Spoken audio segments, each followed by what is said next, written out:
Welcome to a new video.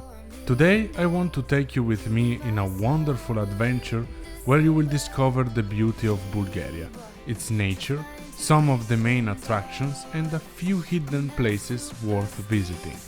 So, are you ready to see what Bulgaria has to offer? For the taking.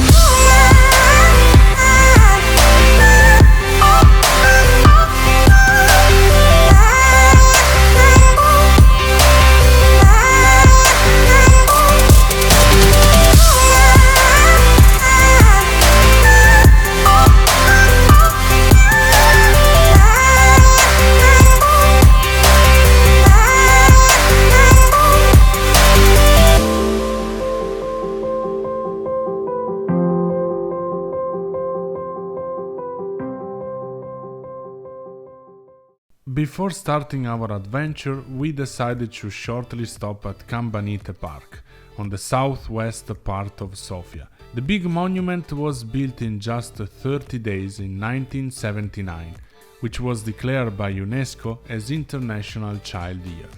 It is composed of 4 big pillars surrounded by bells donated by different countries.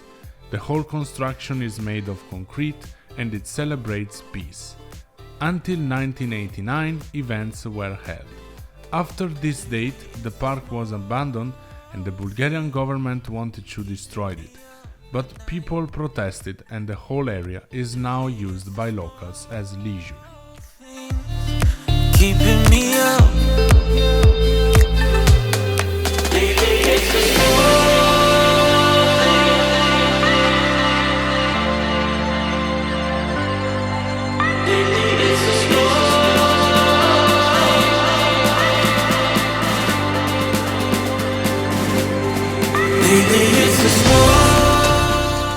Belogradchik is famous for its fortress built on rocky mountains, and it was the first real stage of our travel. It's not easy to reach the place as there is no highway. We needed to rely solely on mountain roads, plenty of curves, and the asphalt conditions were not so great. But it's totally worth it. We arrived during the golden hour, which is the perfect moment as the light of the sun reflects on rocks, giving them this orange color, providing a unique landscape. Unfortunately, the fortress was already closed, so we decided to find a place to sleep. Next morning we woke up with a really sharp fog, but we decided to visit the place anyway. I have to say that it was still suggestive and perhaps a little bit creepy.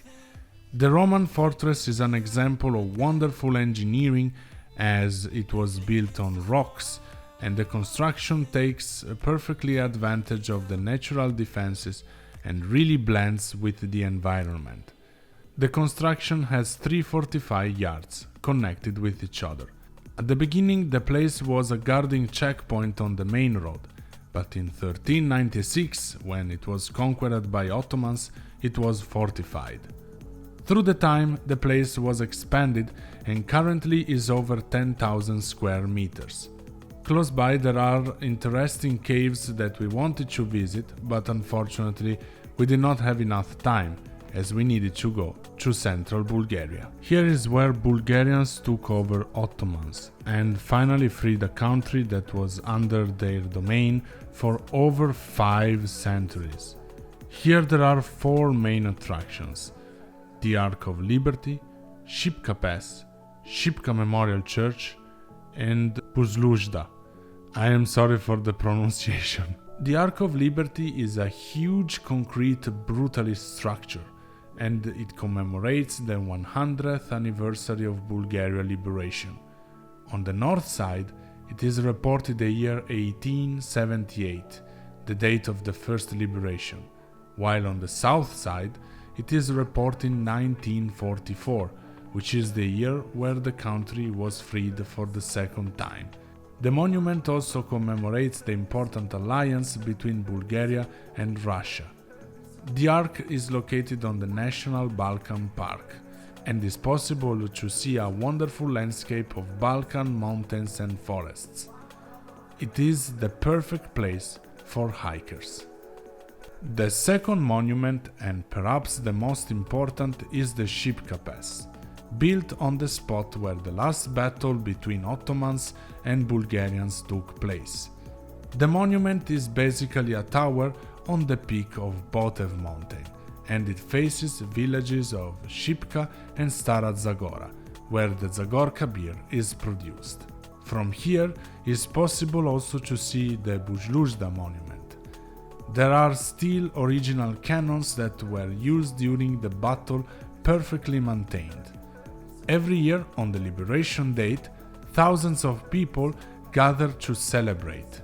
On the valley was built the Russian Orthodox Shipka Memorial Church, in order to remember all Bulgarian, Russian and Ukrainian soldiers that died during the war. The monument is impressive and it has 3 golden domes. There is a garden with benches and several paths that leads inside the forest. Nowadays it is a monastery, and from here it is possible to view the entire Shipka village, as the church was built on the highest point.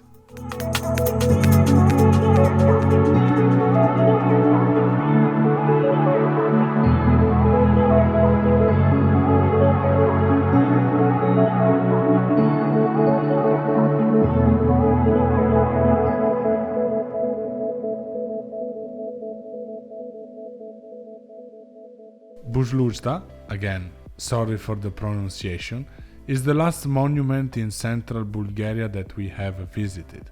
It is for sure one of the most strange, suggestive and at the same time fascinating buildings that I have ever visited. It was constructed between the 60s and the 70s.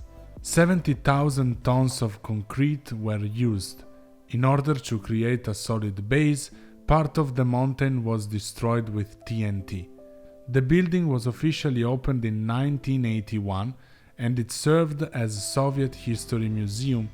Sometimes the Social Party organized conventions. The building was shut down in 1989 after the URSS fell and was quickly abandoned, as for many Bulgarian was and still today is a shameful symbol of a dead era. Soon enough people started to loot or ruin the place. Today it is forbidden to enter, authorities always surveil the place and all hidden entrances are sealed. However, some private organizations are trying to restore it.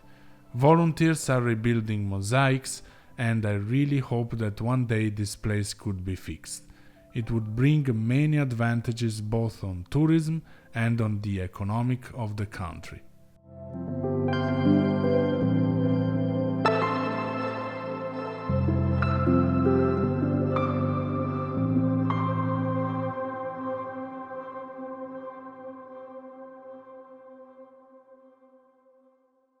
At this point we needed to come back towards Sofia, so we decided to go to Plovdiv, which I have visited several times. However, I never got up to Alyosha Hill, where is located a big statue on reinforced concrete that looks over the city. Later on we paid the ticket to visit the ancient Roman theater, used still today for concerts and plays. If you are interested to see more about Plovdiv, I made a video a year ago. It will appear on the top right angle of the video.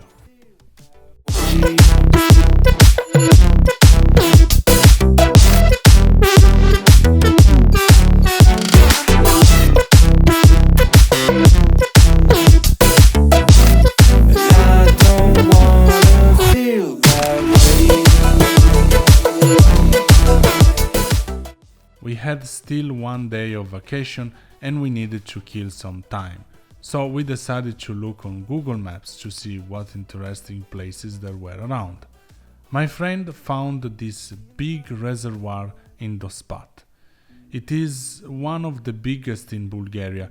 It extends for 19 kilometers and luckily for us, there's a road that encircles the lake.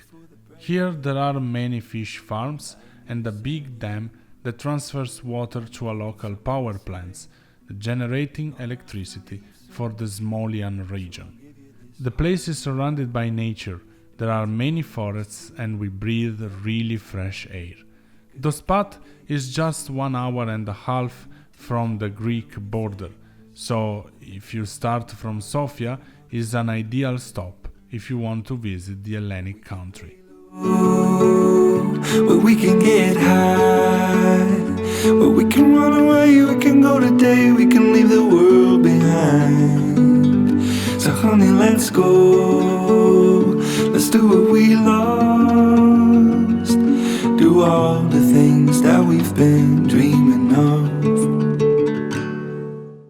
In this trip I was able to see the rural Bulgaria, the one that little by little is becoming more and more empty.